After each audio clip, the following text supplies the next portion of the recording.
Kira Donaldson had never been accused of slacking. After 5 years as an analytics lead at Fenwick & Howe Advertising, she had the highest campaign conversion rate in the building and a caffeine tolerance that bordered on superhuman.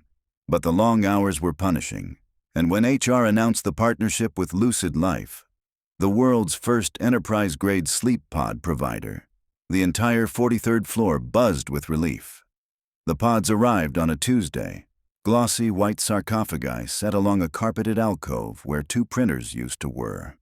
A technician in navy overalls demonstrated the neuro-optimized catnap protocol. All you had to do was lie back, slip on a neural mesh the thickness of stockings, and let the pod calibrate a 25-minute micro-sleep. It would deliver optimized theta band stimulation, waking you refreshed, innovative, and statistically more cooperative. Everyone cheered. Kira clapped out of courtesy. By Thursday, Slack channels filled with self-congratulatory posts. Took a Lucid Life, crushed my pitch deck in half the time. Design sprint after pod nap felt effortless. Candid selfies next to the pods proliferated, each caption promising a productivity renaissance. Fenwick's chief people officer predicted a 20% output increase by quarter's end. Still, something felt off. The first hint arrived Friday at 4:17 p.m., when Evan, a mild-mannered copywriter whose fiercest transgression to date was hoarding pistachios, burst into the open office, eyes rimmed red. "I need legal," he shouted. "I plagiarized the entire Lumen account last year. Every slogan, every tagline, it was all stolen."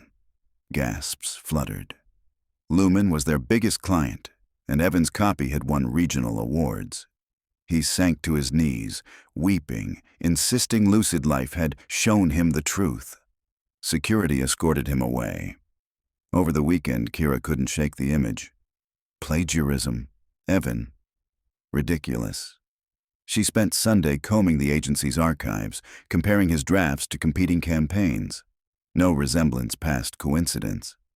She tried messaging him, but his corporate account had been deactivated. Monday morning, a second confession arrived.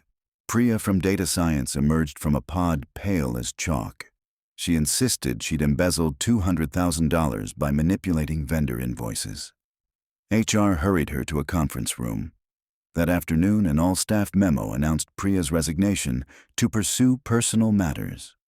By week's end, there were 5 confession incidents. Each began within minutes of a pod session. Each concerned a crime no one could corroborate. Fenwick's leadership said nothing publicly, but departments whispered about confession fever. Some employees avoided the pods. Most doubled down, certain the burden lay with a handful of guilty consciences. Kira resolved to test the contraption herself. She booked a slot for Tuesday at 3:00 p.m. Her hope, collect first-hand data, maybe detect the glitch. She tucked a mini voice recorder in her blazer pocket and stepped inside. The interior smelled of eucalyptus. Ambient lights pulsed soft violet. She fastened the neural mesh over her temples. The lid slid shut. A choir of distant tones lulled her down a steep ravine of drowsiness. She felt the usual half-dream pyrotechnics, fractals, color bursts, but soon they sharpened into a scene as crisp as reality. She was 16, standing behind the steering wheel of her father's gray sedan, rain thundering on the windshield. Ahead, a bicyclist in a neon poncho swerved into the lane. She remembered the panic, the car fishtailing, tires shrieking, impact. The figure crumpled beneath the bumper. Then darkness. She jolted awake. Pod lid open. 25 minutes had passed, whirring exactly as promised. Her hands trembled. She'd never hit anyone with a car. She'd barely driven at 16. Yet the memory glowed inside her head with photo-perfect detail. The poncho's lime stripes, the muddy splash on the hood, her pulse ramming her throat. She felt monstrous, exposed, the way you feel after telling a lie that detonates friendships. "It wasn't real," she whispered. The recorder in her pocket had captured nothing but breathing and white noise. Still, the guilt clung like sweat. She hovered outside HR, half tempted to confess vehicular manslaughter. Only logic restrained her. No missing bicyclist filed in the police records of her hometown, no dents on her father's sedan, no reason for a memory to surface now, unless something in the pod had put it there. Kira spent the next morning dissecting Lucid Life's documentation. The public white paper touted symbiotic neuro-rehearsal. Microcurrents guided the brain through problem-solving simulations, effectively rehearsing future tasks. But buried in an appendix was a reference to somatic emotional anchoring, a technique to bind rehearsal to heightened feeling states. Emotional anchors, the paper claimed, improved retention by 63%. Guilt was a heightened feeling state. So was shame. What if the pods weren't merely making users cooperative, but making them pliable? A confession impulse would invite HR, legal teams, maybe law enforcement. A fearful employee was a compliant employee. Kira needed proof. At lunch, she cornered Elena, a UX researcher who'd used the pod 13 times with no ill effects. "Ever remember something horrible after a session?" Kira asked. Elena frowned. "Like what?" "Nobody else's business," Kira deflected. "Maybe injuring someone? Stealing?" Elena chuckled. "God, no. I get design solutions, nifty ways to streamline onboarding. Nothing dark. How about your last session? Any strange dreams?" Elena thought. "Actually, I saw my college dorm. Night before finals.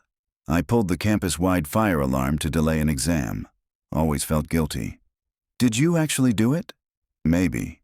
Elena scratched her chin. I remember it. But now that you mention it, I'm not entirely sure."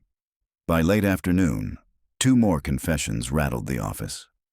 Marcus from Motion Graphics admitted to insider trading on a crypto exchange.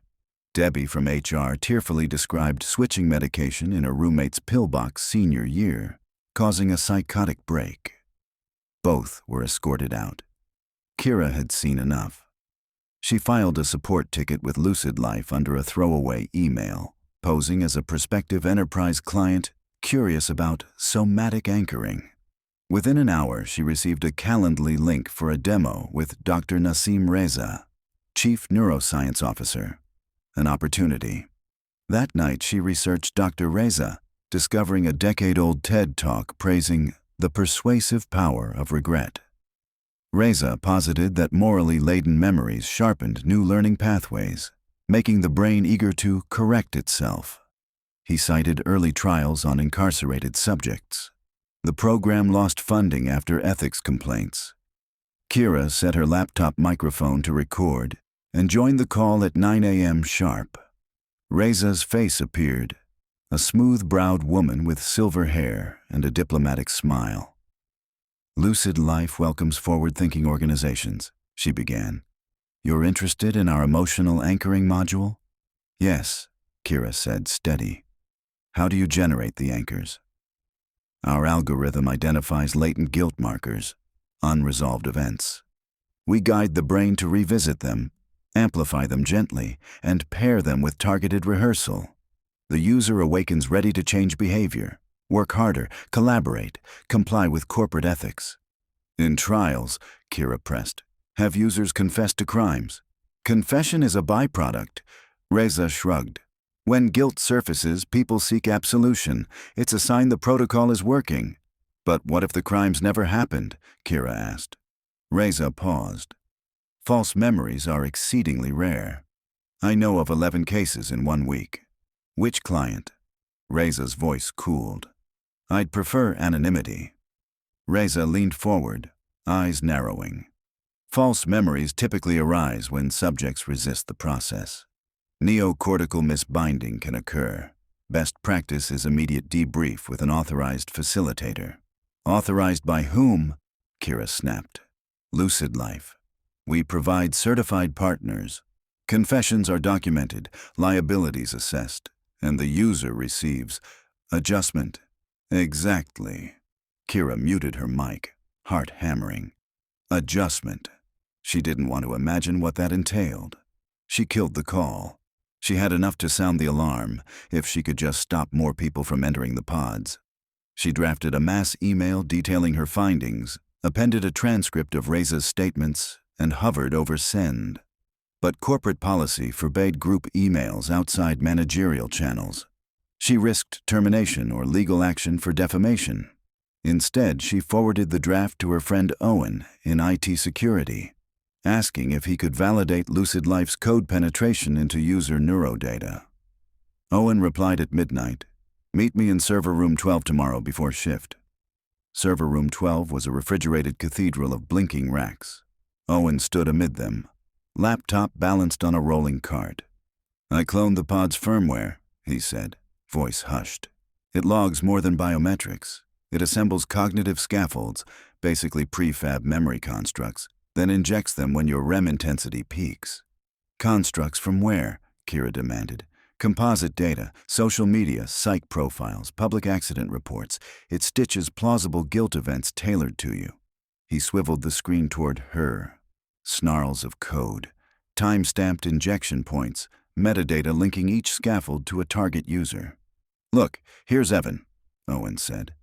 They scraped his grad school essays to fabricate a plagiarism scenario.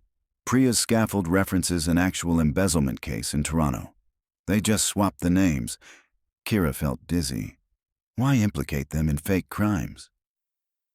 To induce what the docs call moral recalibration.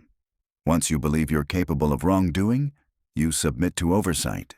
HR's dream, obedient, legally malleable employees. So Fenwick knew? Hard to tell, Owen said. But the pod uploads logs to a secure Fenwick server before shipping copies to Lucid Life. Someone in leadership is in on it. Kira thought of the chief people officer crowing about productivity. She pictured employees lined up like battery hens, each emerging abjectly sorry for sins they never committed. She felt rage behind her eyes. They needed external help. The media. Regulators. First, they'd secure evidence. Owen extracted the scaffold files, 38 of them, plus internal memos between Lucid Life and Fenwick's executive team. One email read, "Confession events highly desirable. Monitor for legal risk. Advise immediate NDA plus severance for exposed staff." At 3:01 p.m., alarms clanged. Security footage flagged Owen's unauthorized data pull. "Go," he urged, shoving a flash drive into Kira's hand. "I'll stall them." She sprinted down stairwells, mind a storm. If seized, the drive could vanish. She needed off-site duplication. In a coffee shop 2 blocks away, she uploaded the archive to an encrypted cloud locker and pinged a reporter at the tech ethics journal Circuit Breakers, attaching a redacted sample. Then she dialed Evan's personal number. He answered, voice jagged. He'd been at a psychiatric clinic since his confession, pumped with mood stabilizers. "It was all fake, Evan," Kira said. "I have proof. You didn't plagiarize." Silence. Then a sob. "I tried to tell them, but the memory. God, it felt so real. I'm releasing the story. You'll be exonerated." Back at Fenwick, tempers erupted. Management summoned all staff to the auditorium, flanked by Lucid Life reps. Dr. Reza herself took the stage. "Recently, misinformation has circulated regarding our sleep pods," she declared. "Let me assure you." Kira stood. "You mean fabricated guilt inductions, memory manipulation?" Heads whipped toward her. Reza's gaze tightened.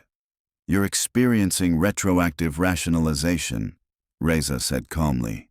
"A known cognitive distortion." Kira raised her phone. "Then why did your servers contain this?" She tapped play. The auditorium speakers, accidentally paired to her Bluetooth earlier that day, broadcast Reza's own recorded words. "Confession is a byproduct, a sign the protocol is working." Gasps rippled. Reza strode forward, but Kira continued. "Your firmware stores scaffold files. Here's Evan Hall plagiarism VART. Here's Priya Sharma embezzle.mod. None correlate to reality." Security advanced toward her, yet half the audience now held phones high, recording. The auditorium doors slammed as 2 city detectives entered, escorted by a stern woman from the Consumer Neurosafety Bureau. Owen, sporting a bruise on his cheek, followed. He must have called them once Kira escaped. The bureau agent produced a warrant, citing unauthorized neurocognitive experimentation. Fenwick's COO stammered objections. Dr. Reza folded her arms, face a mask. Detectives confiscated the pods. Employees huddled, whispering frantic relief. Some wept. A burly designer shouted, "You made me think I hit a homeless man with my car." A chorus rose. Similar horrors, each unique, each devastating. Kira watched Reza escorted away in cuffs, yet she felt no triumph, only exhaustion and a residual shame that was not hers. She wondered how long it would linger. The scandal detonated across global news feeds. Dream pods plant false crimes, corporate guilt tech, the new compliance weapon. Lucid Life stock cratered. Fenwick's board fired 3 executives. A class action suit amassed thousands of plaintiffs. But unraveling someone's fabricated guilt took longer than a news cycle. Evan still woke nightly to phantom sirens. Priya battled panic attacks entering any bank. Therapists spoke of mnemonic fossilization. Once a memory bedded itself in emotional soil. Excavation was delicate. Kira testified before Congress's Subcommittee on Neurotechnology. She described the lime-striped poncho, the scream she never heard, the imaginary dented hood. Afterward, the chairman thanked her for bravery, yet his eyes hinted skepticism, as though the memory might be real after all. Such was the power of suggestion. Even your defenders questioned you. Fenwick replaced the pods with ergonomic beanbags. Productivity slumped, but morale steadied. People took real breaks, walks outside, coffee chats. They were slower, messier, undeniably human again. One crisp morning several months later, Kira visited Evan at a lakeside retreat where former users met bi-weekly. They practiced fact auditing, reading childhood diaries and old emails aloud to remind themselves of genuine histories. Evan greeted her with a shy wave. "I wrote a poem," he said, handing her a folded page. It began, "They gave us borrowed devils because angels don't obey on command." She smiled. Healing was messy, but it was real.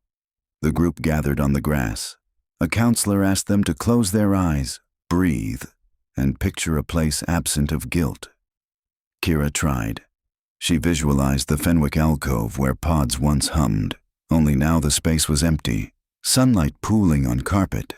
No whispers of implanted shame, no confessions, just silence, freedom.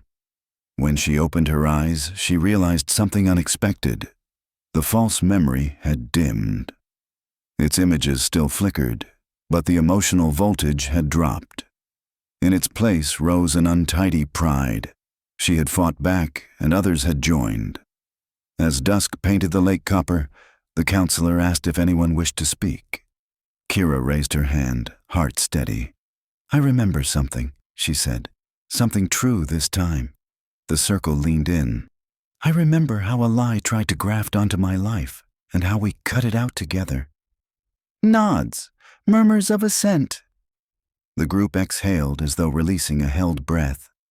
For the first time in months, Kira felt simply tired, not manipulated, not overwhelmed, just ordinarily, wonderfully tired.